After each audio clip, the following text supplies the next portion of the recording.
A public funeral celebrating the life and legacy of former Dodgers icon Fernando Valenzuela will be happening today. His incredible rookie season back in 1981 spawned Fernando Mania, cementing his legacy as one of the greats. KTLA's Carlos Herrera is live in downtown LA with details. Carlos, good morning.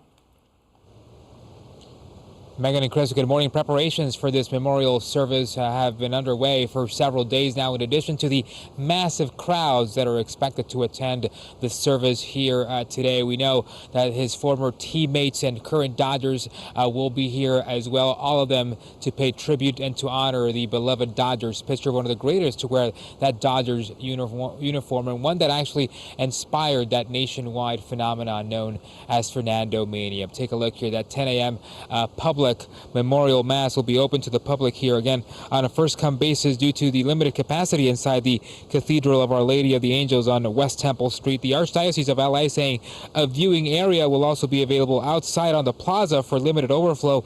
The memorial coming just days after what would have been the pitcher's 64th birthday. Fernando ready, and the strike two pitch is hit back to the box, dribbling to second. Samuel on the bag, close to first, double play. Fernando Valenzuela has pitched a no-hitter. If you have a sombrero, throw it to the sky. What a legend. The Navajo, Mexico native, died on October 22nd. Valenzuela is among the Dodgers' all-time franchise leaders in several categories. He's the only pitcher we know in Major League history to win Rookie of the Year and Cy Young Award in the same season, doing so in the Dodgers' 1981 World Series campaign. But his influence is not only measured by statistics, but also for his everyman physique, down-to-earth manner, and his impact off the baseball field. After retiring from pro baseball, he was a Spanish language broadcaster for the team, but he stepped away from the mic in late September for undisclosed health reasons. His cause of death is still unknown. Tributes, of course, have been pouring in since he passed away. On Vince Scully Drive at the entrance of Dodger Stadium, fans have been adding flowers, candles, photos, and memorabilia. His memory was also honored throughout the Dodgers World Series run this season. The boys in blue wore a number 34 patch on their uniform sleeves, and a flowered cross was placed next to his retired number 34 at Dodger Stadium. On Game 1, his former teammates didn't throw the ceremonial first pitch.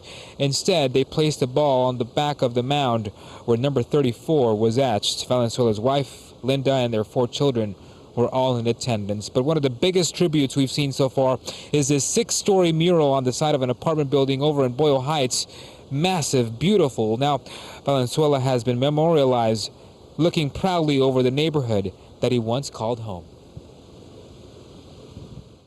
I was in high school in 1981, and when he was became a new Dodger.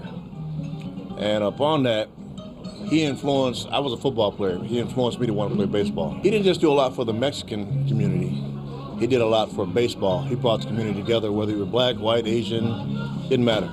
Because it showed like people who came from Mexico like that they can do anything, and that was like really cool for my family. Fernando Valenzuela moved all of us to a very high level of understanding of ourselves. That's what he gave everybody. He was loved and respected by many, Chris and Megan. We know the celebration will begin with the procession at 9:45 a.m., then the Mass at 10 a.m.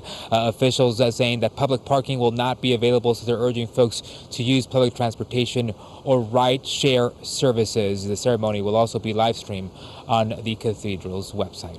We'll send it back to you.